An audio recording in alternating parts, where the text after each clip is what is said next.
Hello, Dingaree, and thank you in advance for watching. In this video, we're going to talk about an ARC-funded research project led by an interdisciplinary team of educators focused on diversity and teacher education. Across this project, we've been investigating what it means to try and prepare future teachers for the reality of beautiful, complex, and fundamentally diverse classrooms. We began this project in 2017 and continued through some very interesting times, and through that process we've been lucky to learn from and with participants from teacher education right across Australia.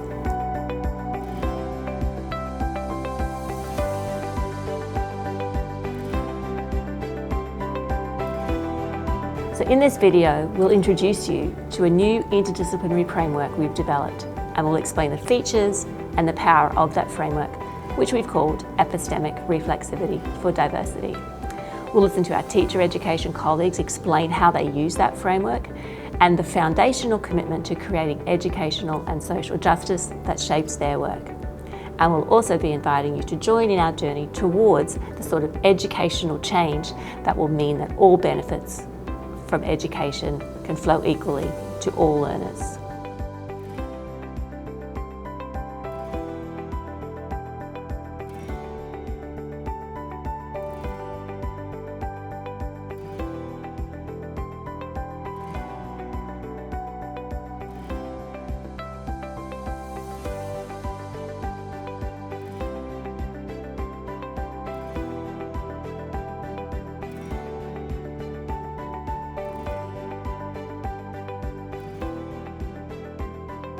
The diversity of Australia's population is pretty easy to see in our neighbourhoods, on our beaches, at shopping centres, playgrounds, at the movies, the park, concerts, trains. The richness of our community is increasingly visible. And we've become pretty used to the idea that Australia is a multicultural population characterised by people from diverse backgrounds, different cultural, ethnic, racial identities, of course our Indigenous heritage. But we also know that every group includes visible and invisible differences. And thanks to the hard work of many researchers, activists, and diverse individuals, we've come to understand that differences have lots of different forms, and they don't just exist in isolation, right? They intersect in society in ways to create patterns of advantage and disadvantage. So we can talk about diverse genders, sexes, sexualities, disabilities, religion, family forms, for example. They're all part of the fabric of our society. But in any context, you can see that certain combinations of differences, certain combinations of bodies or beliefs are celebrated or normalised or granted sort of status and authority, whereas other combinations are more likely to be positioned on the margins and to not have the same positive experiences. Seeking to contest that idea that some people are mainstream and some people are diverse, some researchers have started to use the term super diversity to recognise that society is and always has been diverse, but the challenge is how we speak about that diversity. In my experience, when people use the term diversity, they use it as a euphemism for disability. My thoughts on that are that when you shine a light on specific categories of students, then you're really missing the point, because diversity in school to me is me, you, all of us, and this amazing, glorious vastness and richness of humanity. So when we talk about diversity, for me, it's about each of us as individuals and who we are, and that we're all gloriously different. Diversity is, of course, not just something that happens outside in society. We also find it in our schools. Student diversity can range. I think there's so many kind of complex elements or factors to it. And I think in the past, maybe educators have fallen into the trap of thinking about students with disabilities or Indigenous groups, even that, but it's so much more than that. I think now there's a very common conversation around gender identities, sexual identities, faith-based identities that exceed sort of race and culture, but faith, and that's just the start of the list. So while we're pretty good at recognising and naming the many differences in the Australian population, like, we can call to mind lists of differences and diversities, we're nowhere near as good as ensuring that all of the people that we list, that every member of the population has access to the same kinds of positive life experiences, opportunities and outcomes. Like most countries, Australia has got certain mythical norms about what an ideal student or a typical family or a good community is really like. And those norms shape people's lives, outcomes, experiences in really powerful ways. So those students that are regarded as the good students in Australian classrooms are often mirrors of the teaching workforce, who are quite monocultural. And again, that's changing, which is great, but in general, those students that often mirror the teacher in a cultural or even socioeconomic sort of status are viewed as good because they are that mainstream student or that learner that the teacher is drawn to, can align to culturally and also socioeconomically. So they're often regarded as the good students because they're compliant to those social expectations of that dominant culture.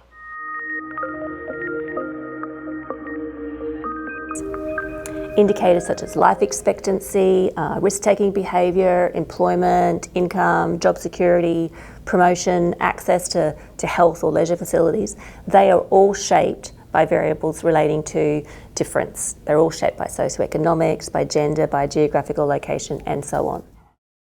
Every child is part of a broader ecosystem, and our families, communities, our parents, our religion, our health, our government can all impact upon how, when, or even if we have access to quality education. So when it comes to identifying influences on people's futures, we'd have to say that schools aren't everything, but they aren't nothing either. Researchers from very different ends of a political continuum have consistently shown that if all other variables are equal, the quality of a teacher has a major impact upon the experience and achievements of a group of children. So teachers could literally make the difference between your child having a great education or an average education, or indeed a terrible education or no education at all. So here's one, for example. A Year 9 geography teacher has just discovered that there is a new student in their class who uses a wheelchair. That teacher had planned an excursion to the beach to do beachy type things for their class. They have a bit of a chat with their colleagues. Their colleague says, no, that's okay. Our bus has got capacity to transport a student in a wheelchair, and I know the beach has got a safe area where the student can sit and watch the other students on the beach. What do you think about that? Just sit and watch. Sit and watch. Right. Well, let's make an outsider even more of an outsider. So that's really concerning in the sense of you can observe everyone else from a distance, but you're sort of there, but you're not. It creates tension with the word inclusion, really, because we've isolated, segregated. You're in the same vicinity.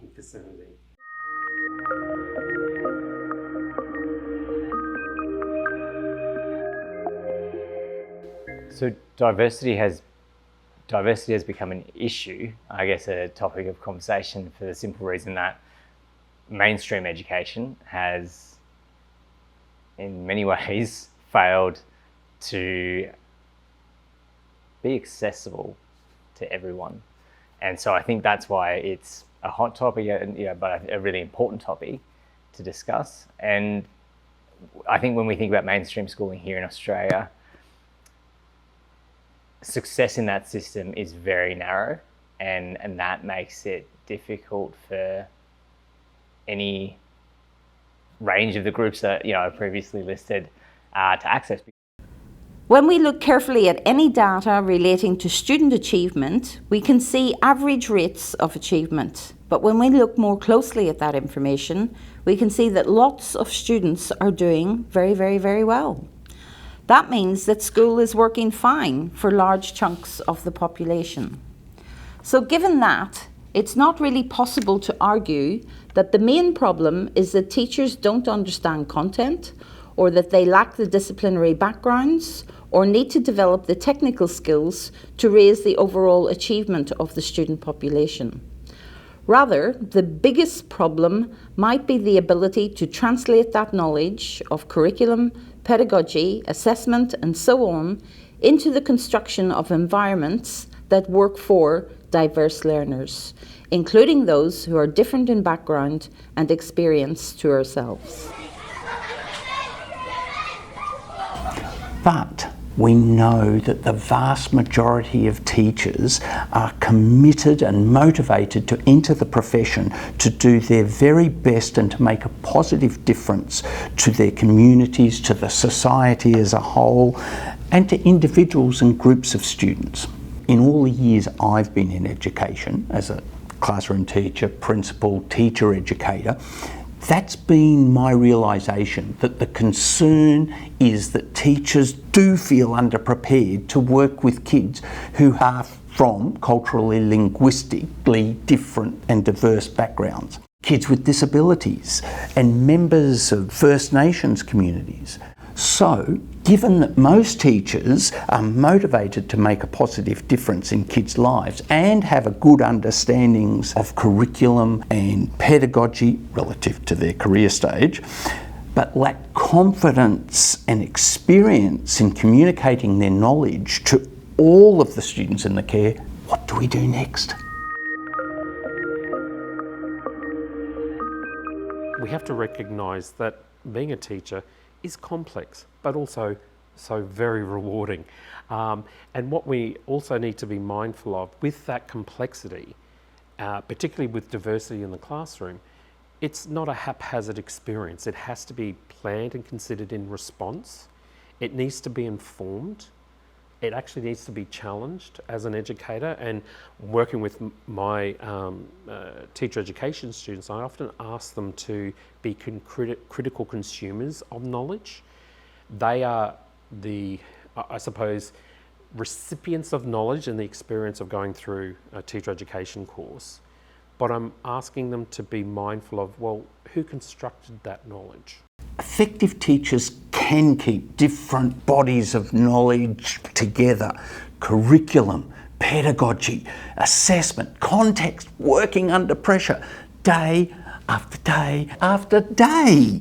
So over the past 3 years, we've been conducting research which has unpacked the way different sources of knowledge and different bodies of research can be drawn upon and integrated to create teachers who are better prepared and more confident, more optimistic, more visionary about the possibilities of working in our diverse classrooms with diverse students. So we brought together those bodies of knowledge and the associated literature together into a framework that we call epistemic reflexivity for diversity. Now, this is a genuinely interdisciplinary framework in which we have combined sociology, psychology, and anti-essentialist perspectives on diversity to visualise the kinds of abilities that teachers need in today's super diverse classrooms. So you can start with any one of those bodies of knowledge, but in order to be truly impactful, to really make a difference, to undo long-standing patterns of disadvantage, all three of them need to come together. So that means we need to bring together a really robust, theoretically informed knowledge of diversity, a really thorough understanding of epistemic cognition, and a really deep insight into reflexivity. So these are all that come together, right? But we need to talk about what each one means. So we come to this project with an understanding that diversity is a contested term, and it's very important for us to avoid talking about any group as though every person who shares a characteristic is essentially the same. So not all girls are the same, not all people from Indigenous communities are the same. Diversity is a term that you need to use with caution. So a review of the literature that explores diversity and teacher education and the way teacher educators think about diversity has shown that teacher educators commonly talk about preparing teachers for diverse learners in three qualitatively different ways. They talk about teaching about, teaching to, or teaching for diversity. So teaching about diversity is focused on recognizing differences, like who's in your classroom, where have they come from, what are their experiences.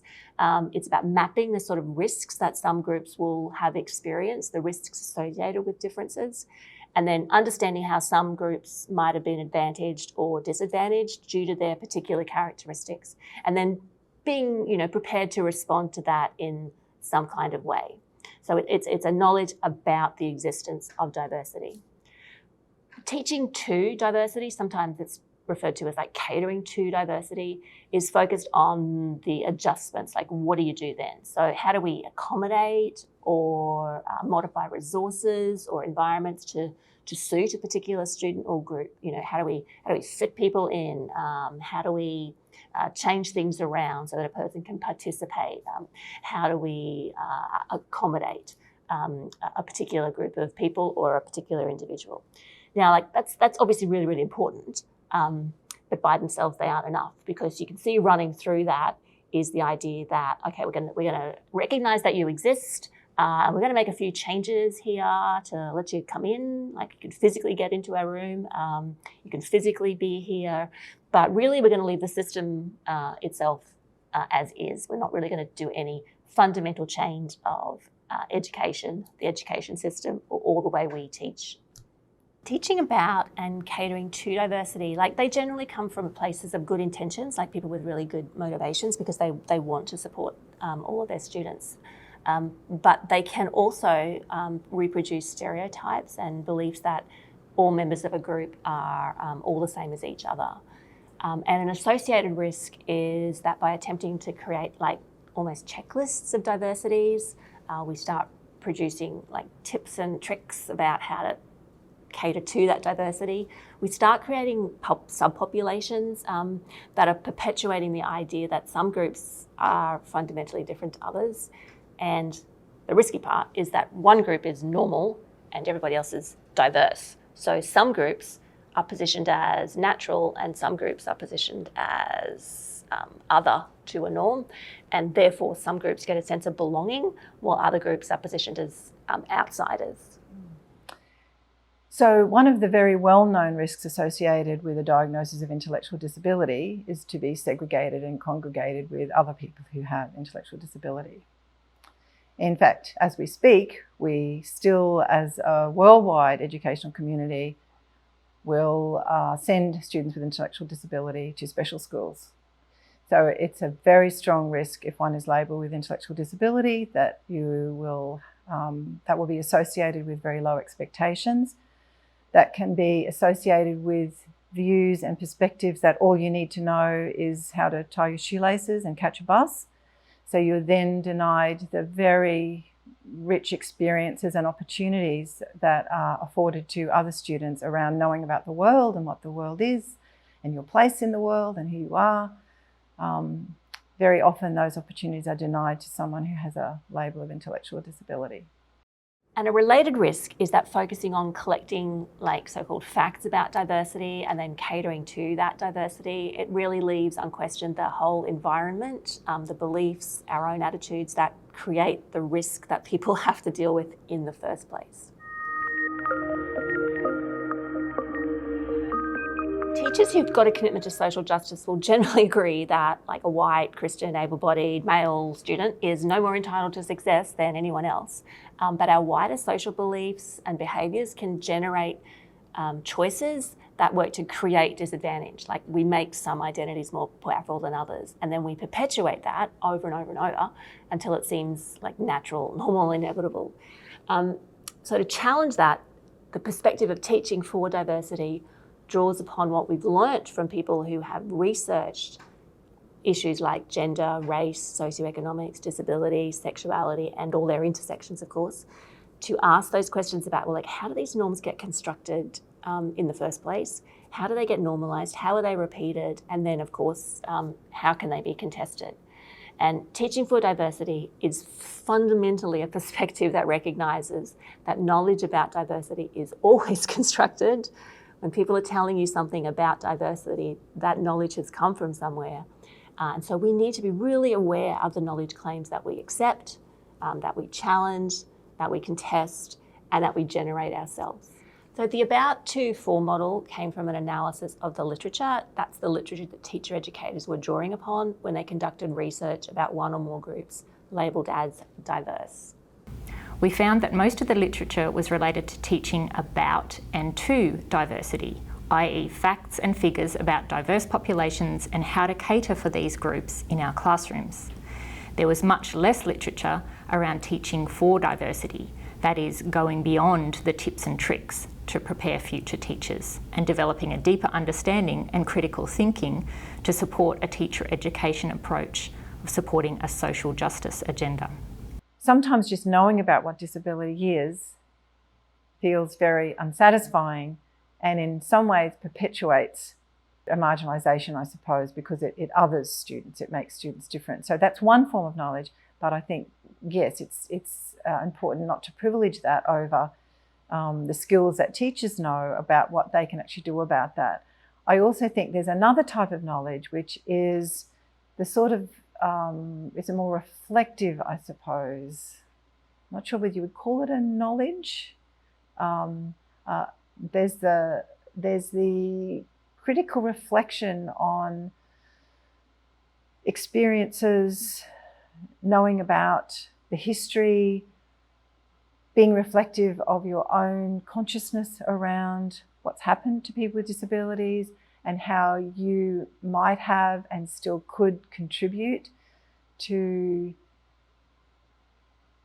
exclusion, rejection, segregation, how your own ableist views might have an impact on what happens for students in your classrooms. So I think just knowing about what disability is isn't enough. There's a different types of knowledge where it's not just a matter of absorbing the knowledge, but it's a matter of a change in the way you think about something, where you take knowledge and you can critique it almost, and you can project what might be the consequences of working with that knowledge. And so it's like you're working with that knowledge and changing it in some way. You're going a step further, I suppose. You're not just absorbing, but you're manipulating and reflecting on knowledge in order to serve students better, to serve your classes better, to make change, I suppose, in your classrooms.